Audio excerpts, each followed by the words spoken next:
Hi hello ನಮಸ್ತೆ. ನೀವು ನೋಡ್ತಾ ಇದ್ದೀರಾ ಗೋಕುಲ ವ್ಲಾಗ್ಸ್ ಇನ್ ಕನ್ನಡ. ನಾನು ಪಲ್ಲವಿ. ಯಾರು ನನ್ನ ಚಾನಲ್ನ ಸಬ್ಸ್ಕ್ರೈಬ್ ಆಗಿಲ್ಲ, ಸಬ್ಸ್ಕ್ರೈಬ್ ಆಗಿ. ನನ್ನ ವಿಡಿಯೋಗಳು ಇಷ್ಟ ಆಗಿದ್ರೆ ಪ್ಲೀಸ್ ಲೈಕ್, ಶೇರ್ ಮತ್ತು ಕಮೆಂಟ್ ಮಾಡಿ. ನಾನಿವತ್ತು ಮಾಡ್ತಾ ಇರೋದು ಒಂದು ಬ್ರೇಕ್ಫಾಸ್ಟ್ ರೆಸಿಪಿ. ಬ್ರೇಕ್ಫಾಸ್ಟ್ಗೆ ನಾನಿವತ್ತು ದೋಸೆನ ಮಾಡ್ತಾ ಇದ್ದೀನಿ. ದೋಸೆಗೆ ತುಂಬ ವೆರೈಟಿ ದೋಸೆಗಳನ್ನು ಮಾಡ್ಬೋದು. ನಾನಿವತ್ತು ಗೋಧಿ, ರಾಗಿ ಹಾಗೆ ಹೆಸರು ಕಾಳನ್ನು ಯೂಸ್ ಮಾಡಿಕೊಂಡು ದೋಸೆ ಮಾಡ್ತಾ ಇದ್ದೀನಿ. ಹೇಗೆ ಮಾಡೋದು ಅಂತ ನೋಡ್ಕೊಂಬರೋಣ. ಮೊದಲಿಗೆ ನಾನಿಲ್ಲಿ ಒಂದು ಅರ್ಧ ಕಪ್ಪಷ್ಟು ರಾಗಿ ಹಾಗೆ ಒಂದು ಅರ್ಧ ಕಪ್ಪಷ್ಟು ಇಡೀ ಗೋಧಿನ ತೊಗೊಂಡಿದ್ದೀನಿ. ಹಾಗೆ ಒಂದು ಅರ್ಧ ಕಪ್ಪಷ್ಟು ಹೆಸರು ಕಾಳನ್ನು ತೊಗೊಂಡಿದ್ದೀನಿ. 1 ಕಪ್ಪಷ್ಟು ಅಕ್ಕಿನ ತೊಗೊಂಡಿದ್ದೀನಿ. ಇವುಗಳನ್ನೆಲ್ಲ ಚೆನ್ನಾಗಿ ವಾಶ್ ಮಾಡಿ ನೆನೆ ಹಾಕಿಟ್ಕೊಳ್ತಾ ಇದ್ದೀನಿ.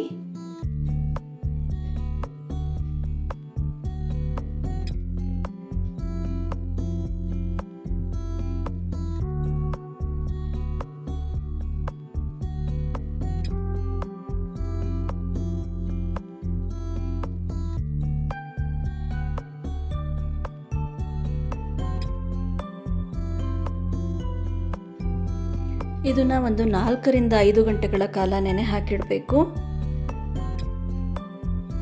ಇವಾಗ ಇವುಗಳೆಲ್ಲ ಚೆನ್ನಾಗಿ ನೆಂದಿದೆ. ಇದನ್ನು ನಾನು ರುಬ್ಕೊಳ್ತಾ ಇದ್ದೀನಿ. ರುಬ್ಬೋದಕ್ಕೆ ಮೊದಲಿಗೆ 1 ಸ್ಪೂನಷ್ಟು ಉಪ್ಪನ್ನು ಹಾಕ್ಕೊಂಡಿದ್ದೀನಿ. ಹಾಗೆ ಇವುಗಳೆಲ್ಲ ಕೂಡ ಚೆನ್ನಾಗಿ ನೆಂದಿತ್ತು. ಅದನ್ನು ಕೂಡ ರುಬ್ಬೋದಕ್ಕೆ ಈಗ ಹಾಕ್ಕೊಳ್ತಾ ಇದ್ದೀನಿ.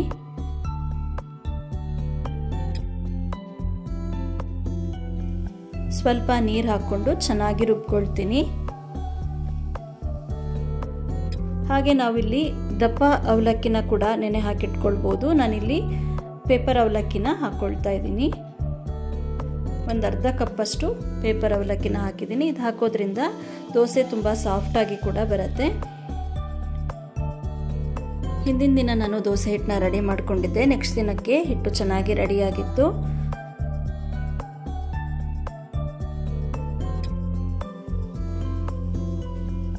ಈಗ ನಾನು ದೋಸೆನ ರೆಡಿ ಮಾಡ್ಕೊಳ್ತಾ ಇದ್ದೀನಿ.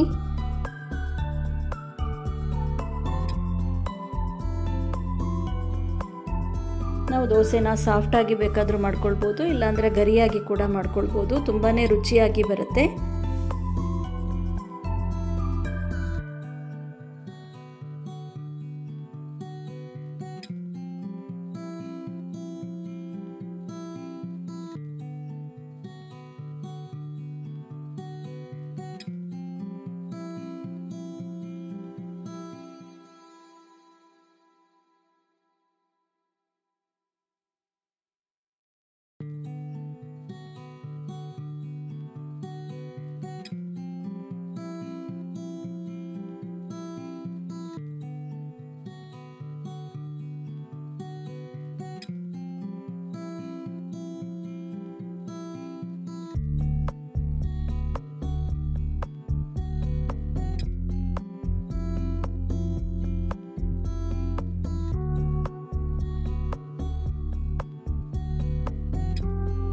ಈ ರೀತಿಯಾದಂತಹ ದೋಸೆಗಳು ನಮ್ಮ ಆರೋಗ್ಯಕ್ಕೆ ತುಂಬಾ ಒಳ್ಳೆಯದು. ಹಾಗೆ ರುಚಿಯಾಗಿ ಕೂಡ ಇರುತ್ತೆ. ಬೇಗನೆ ಕೂಡ ಮಾಡ್ಕೊಳ್ಬೋದು.